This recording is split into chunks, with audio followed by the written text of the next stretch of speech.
SVC Media. Welcome to the iGaming Daily Podcast, analysing the news from the betting and gaming industry all over the globe, supported by Optimove, the #1 CRM marketing solution for the iGaming market.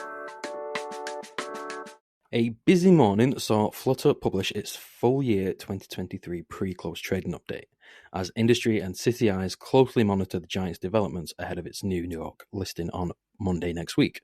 Dissecting results, analysts picked up on the continued growth of FanDuel in the US, despite its revenue targets being impacted by costly customer-friendly results. Meanwhile, in the UK, Flutter remains ahead of the pack as its legacy brands deliver double-digit growth, withstanding a year of tough compliance demands. CEO Peter Jackson cites that Flutter's New York Stock Exchange listing will be a pivotal moment for the group as Flutter make more accessible to the US brand investors and gain access to deeper capital markets. Today, iGaming Daily, sponsored by Optimove, reviews what will be the repercussions of Flutter's transformative New York Stock Exchange listing on all industry affairs and proceedings. And joining me on today's episode is Ted Menmuir of SBC and Conor Porter, the senior journalist at CasinoBeats. How are you both doing? Ted, how are you enjoying Gladiators after our Monday podcast? Good, but I hate to say this, I can't get over the weather, James. I said before we went live, do not mention the weather. Oh, you devil. The only thing we can talk about. Yeah. It's no. Come on, we can do on. I want to hear your thoughts more on Gladiators, and if you've seen Traitors, that's more interesting than this Arctic breeze. No, I haven't seen Traitors. What you know what? No. No. What's Traitors? It's... I was going to say, have you ever played Among Us? But I feel like that's not your generation. Literally a room full of people mixed. There's like a load of faithfuls and there's 4 traitors, and the faithfuls have to find out who the traitors are. Is that it? It's really cool. What do you mean, is that it?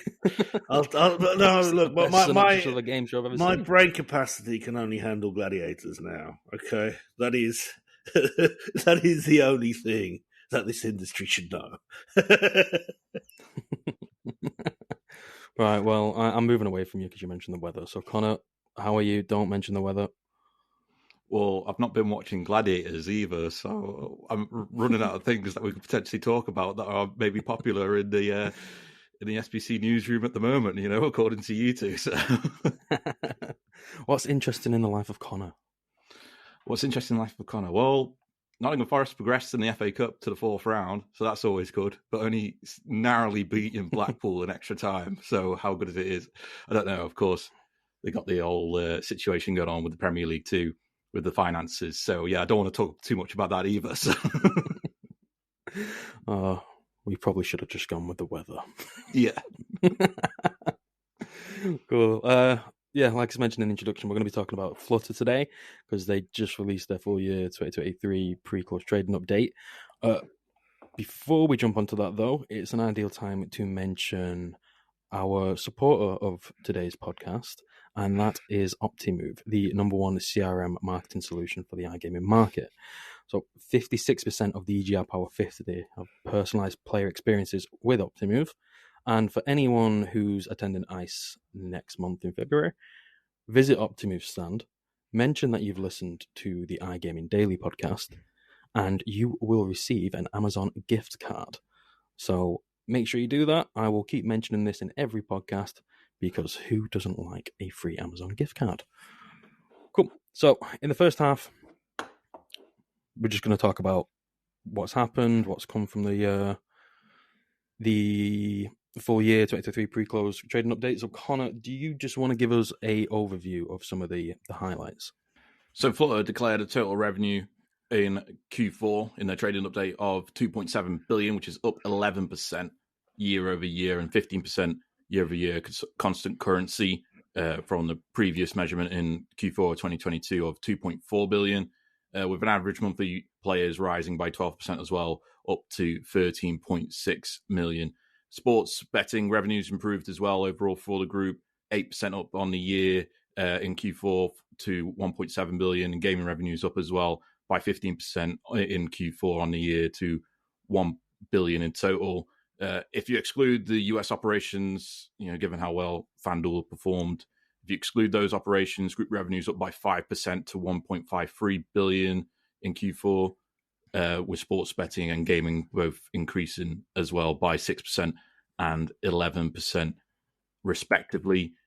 Overall for the year, looking at fiscal year overall for Flutter, total revenues at $9.5 billion, which is up 24% year over year from $7.7 billion in 2022, with average monthly players increasing by 20% as well to 12.3 million, up from 2022's 10.2 million per segment. Sports betting revenues up by 21%, to 5.8 billion, and gaming revenues up as well by 29% to 3.7 billion.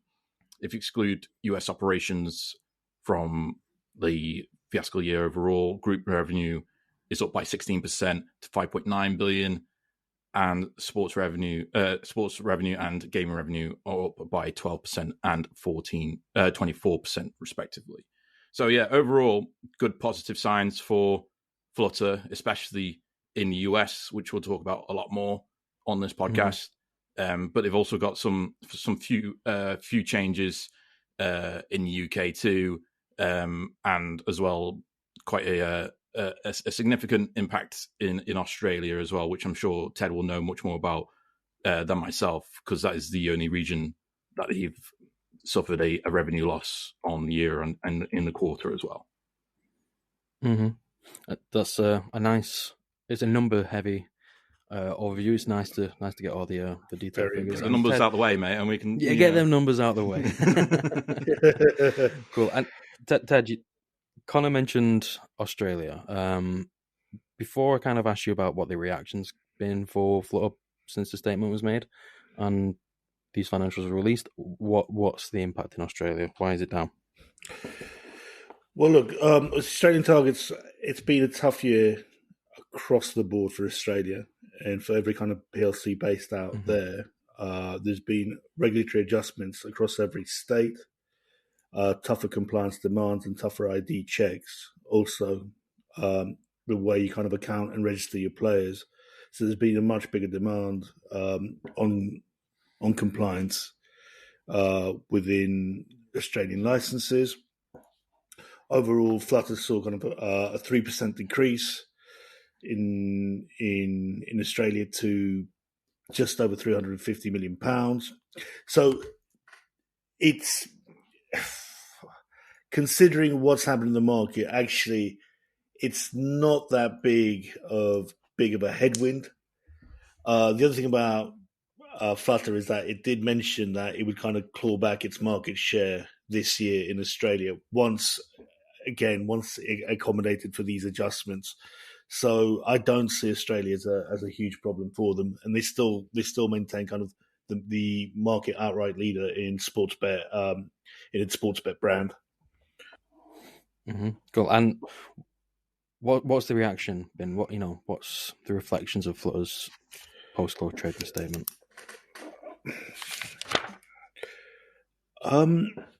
Okay. I think you've got to go on and divide this. Look, the City Analysts, this is a strong kind of pre-close ahead of its NYSE listing, but I think you've got to kind of separate that news story away. Now, if you look at the numbers here, Flutter did miss its revenue target for the US by, I think, 125 to 150 million of what it predicted in Q3. However, that was impacted by customer-friendly results. Now, they provided a breakdown in which they said that there were weekends where they were paying out, like they saw a 50 or 60% payout on results.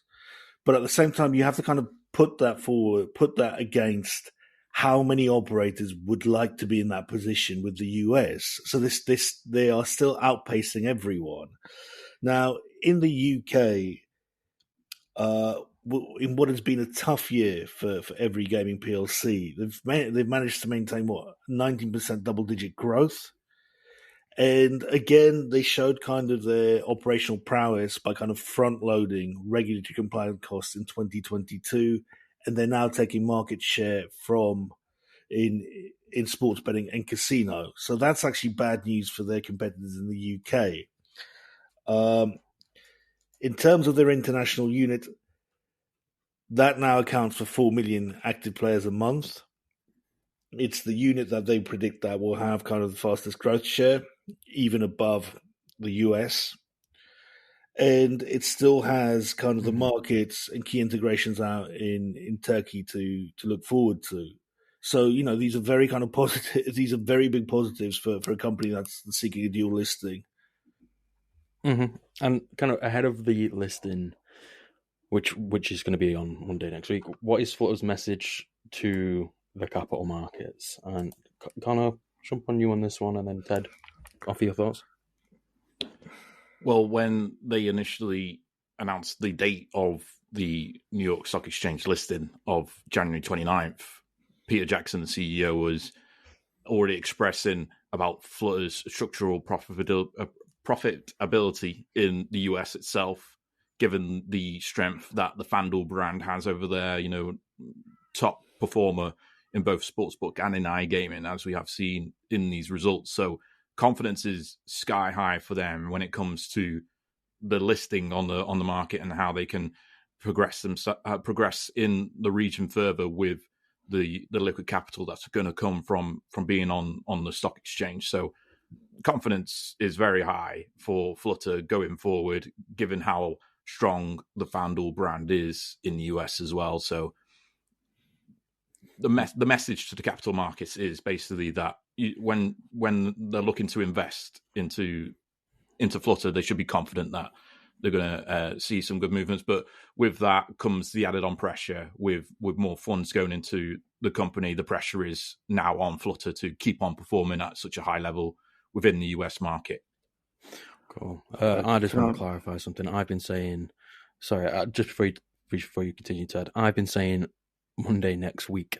I have got my weeks and dates mixed up. It is the 29th that you said, Conor, and that is a week on Monday. Just wanted to clarify that before we move forward, because I think I've said next Monday twice now. But go on, Ted. Just add to what Conor was saying. Look, we covered IPOs, and especially kind of post-PASPA, we saw kind of the stages of the US market, and companies either taking SPACs and the listings became kind of very speculative affairs where you had companies say, we aim to achieve this goal and that goal. I think Flutter goes to New York saying, look, we are proving that scalability across all markets.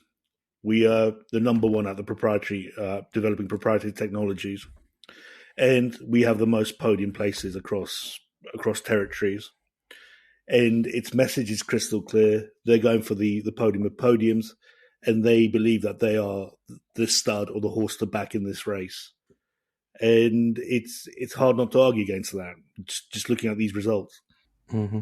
And should its dual listing on the New York Stock Exchange be considered kind of a transformative event for kind of global gambling, Ted? Yes, 100%. I think this marks kind of a new chapter for global gaming. And in terms of its competitive makeup, you've now got a real online powerhouse at the top number 2 spot that is actively chasing the number 1 target. And it also will mark a difference in how kind of the land-based companies are evaluated. So what we expect to see, and I think what the city analysts and industry observers have to now account for, is how do you value everyone competing in this space, and what are they bringing to their audiences, and what are the kind of the difference makers for these companies in terms of how their capital is valued, their long-term prospects. And also, once Flutter is dual listed on the NYSE, it will just have an impact across all segments of the market. So that has to be considered in every valuation. Perfect. Conor, do you want to round us up before we take a quick ad break? Just the dual listing is a product really of how strong Flutter has been on the global gambling scale. We already mentioned about FanDuel being the leader in the US, and here in the UK, they got strong brands in Sky Bet and Paddy Power and Betfair as well. So it's a really powerful company on terms of global gambling. So you could say it's a transformative event for certain, but in essence, it's already been present. This is just like maybe like the icing on the cake for them in terms of the next stage of their growth as a global gambling company. Perfect, and that's probably a nice little segue into the second half of the show. We are going to take a quick ad break, but when we do come back, we're going to talk more about the dual listing of Flutter, the pressures that it will face migrating to the US, and what will Flutter look like post-listing. Brazil, a global economic powerhouse, deeply passionate about sports, and now home to one of the hottest markets in gaming. And we're giving it the full SBC treatment. Join industry leaders, market experts, and all the major players in the country for 3 days of content, exhibition, and epic networking at the first ever SBC Summit Rio. We'll be back soon. Welcome back. So let's dive into it. Let's keep on this dual listing topic about Flutter. And Ted, how does Flutter stand up against its competitors as a dual UK-US outfit? I'll let Conor kind of focus more on the US, but from kind of the European and UK scene, I think it's become kind of evident that Flutter needed to do this move and get itself out to US capital markets. It was getting to a point where you can't really compare tier one operators, especially FTSE PLCs or LSE PLCs against Flutter. It was really just outpacing them in terms of the brand values, in terms of what each asset was generating, and also kind of its penetration across key markets. I think that, again, this is going back to its listing will have a reaction across all segments of the market. And I think for European operators, the positive things like for European operators, they're going to be valued much more on how they're dealing with the kind of regulatory adjustments across each market, their exposure to regulations, but also how can they compete against Flutter and take kind of these podium places. And I think that is the impact that Flutter will have on the competition from a European perspective. Mm-hmm. And going on for the US? Yeah, in the US, they've been strong over the years with the FanDuel brand. It is in the top three consistently when it comes to each and every state. Just dominant as well when in terms of PokerStars, in terms of online casino. Already mentioned in the trading update itself that's going from strength to strength up over, I think it was 40% in the end, if I can find a percentage on my sheet itself. 43% overall, I think it was. No, I still can't find it. I don't know where it's gone, but nevertheless, we'll keep rolling on. But yeah, the brand itself is just is really strong as Flutter and FanDuel. Sorry, I've forgotten the question that you said again. No, it's fine. We'll move forward and we'll come back once it comes back to your head. And Ted, I kind of want to jump to what you said before the break. I really liked your phrase, podium of podiums. So will Flutter succeed in its goal of taking the, as you say, podium of podiums to become the most valued global gaming PLC? Yes. I can put it that simply. And I think it's not just a case of when will it achieve it, it's more of when will it achieve it and in what timeline. It's, it's going to go in with a capitalization of 36 billion. It's chasing Las Vegas Sands, which is about 42 billion. And what the move onto the NYSE kind of represents will also be, what it signifies is that the way investors will value, I think they're going to start placing a much higher emphasis on kind of digital proficiencies and technology. So I think you've got this rift of long-term land-based incumbents in the States who have benefited from the US framework versus much younger companies coming in, being listed, such as Flutter, and saying, "Look, we are technology companies first, and that's our advantage." Mm-hmm. And one thing we know about US investors is that they prioritize, or they place a much higher value on technology. So again, this is very beneficial to Flutter and the way it operates today. Mm-hmm. And jumping back across the pond to you, Conor, what new pressures will Flutter kind of face in its migration to US capital markets? Well, it's the things that we've already mentioned. More liquid capital going into the company itself will bring the higher expectation, but at the same time, the group is already forecasting significant growth within the US market because it's already had such a strong position within that market itself. So the new pressures are, to a certain extent, already existing because FanDuel puts its pressure on itself in that market, given that it is already a podium leader. And now, as Ted mentioned, podium of podiums is potential with the listing on the New York Stock Exchange just gives it another ceiling to try and reach for in the US market. It's going to be difficult because iGaming in the US has not really expanded much over recent years. Mm-hmm. And it's unclear if, states that, such as New York, that have put legislation forward in the beginning of the year, whether or not that will be able to be passed. It could bring another opportunity for FanDuel to keep on expanding and growing, but there's a lot of obstacles that come along the way before that becomes a reality. So whether or not they'll expand in iGaming, I'm not too certain, but sports betting in the US, they've already got a really strong position, number one, in terms of operator, is disputed depending on how you rank them and in terms of offerings and things like that. But you can't deny the revenue that they've been able to produce in the market.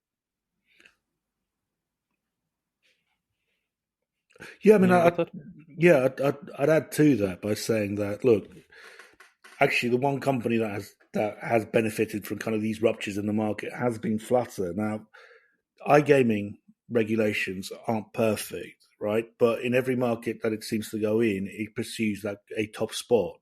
Now, yes, you can say there is a slowdown in iGaming, in online casino in the States. However, should states regulate, you expect it to be a 2 or 3 player market benefiting Flutter anyhow. The other point of kind of growth that they're actively going to target is South America and new markets such as Mexico and Brazil. That again, if it takes podium there, it's another one, a multi-billion market coming in for income. So I think that the pressures are going to come to just how big an appetite Flutter has and what can it execute on a year-by-year basis. Mm-hmm. And round off the podcast, what's next with Flutter? Let's give the next 12 months or so, post-listing. What markets / internal changes can we expect moving forward? And Conor, will jump on you for the US maybe side of things. Well, just overall from Flutter's perspective, they've already had the departure of Richard Flint earlier this year from the board of directors, very experienced member of the company's board since March 2020, since the merger between Flutter and Stars Group, former executive chair of Sky Bet, CEO as well. So that's a big loss in terms of experience and knowledge from Flutter. It's another one we talked about on Monday's episode as well of Our Gaming Daily. If people want to give it a listen. Sorry, selfless plug there, Conor.